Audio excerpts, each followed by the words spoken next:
Friends, welcome back to learning journey. Today my breakfast is dosa. அது கூட சேர்த்து தேங்காய் மிளகாப்பொடி. நான் வந்து என்னோடய வீடியோ நீங்கள் பார்க்குறவங்களுக்கு இது தெரிஞ்சிருக்கும். நான் இதை பற்றி சொல்லியிருக்கேன். நம்ம கடையில் கடையில் வந்து மிளகாப்பொடி கிடைக்குது இல்லையா? மிளகாப்பொடினா இட்லி பொடி இருக்கு இல்லையா? அது கூட சேர்த்தி அது வந்து தனியாக வச்சுக்கணும் ஒரு பேக்கெட், ஒரு கிண்ணத்தில். அதை தவிர நம்ம வந்து துருவின தேங்காய், அது அப்படியே பூவாக இருக்கும் இல்லையா? அது அப்புறம் வந்துட்டு சின்னதாக பூண்டு வந்துட்டு இல்லைன்னா நச்சுன்னு அதை வந்து செதைச்சி அதையும் கூட லைட்டாக வடை சட்டியில் வறுத்துட்டு அப்புறம் அதையும் பொடிச்சிக்கலாம். தேங்காயையும் இது பூண்டு அதையும் போட்டு நம்ம பொடிச்சிட்டு அது கூட சேர்த்தி இந்த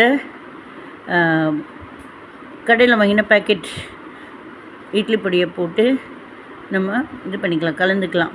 வேணும்னா காரத்துக்கு கொஞ்சம் காரப்பொடி போட்டுக்கலாம் இல்லையா? ஏன்னா நம்ம நார்மல் இட்லி பொடியோடு சேர்த்தி தேங்காய் பூவு அப்புறம் வந்துட்டு அந்த பூவாட்டை நம்ம பிடிச்சிருக்கோம் இல்லையா? அதோடு சேர்த்தி பூண்டு அது கூட சேர்த்துறப்ப காரம் கம்மியாக இருக்கும். அப்போ வந்துட்டு அதோடு சேர்த்தி பண்ணிக்கலாம். இதை நான் ஏற்கனவே சொல்லியிருக்கேன். நீங்கள் மறுபடியும் தெரிஞ்சுக்கிறதுக்காக சொன்னேன். இதுதான் என்னுடைய மார்னிங் பிரேக்ஃபாஸ்ட். ஆனாலும் இங்கே ஒன்று இருக்குது பாருங்கோ, எங்கள் வீட்டில் எல்லாருக்குமே ஃபேவரேட் ஆகிடுத்து. இன்னும் வேண்டும் என்று கேட்கும் பாவக்காய் புளிக்குழம்பு.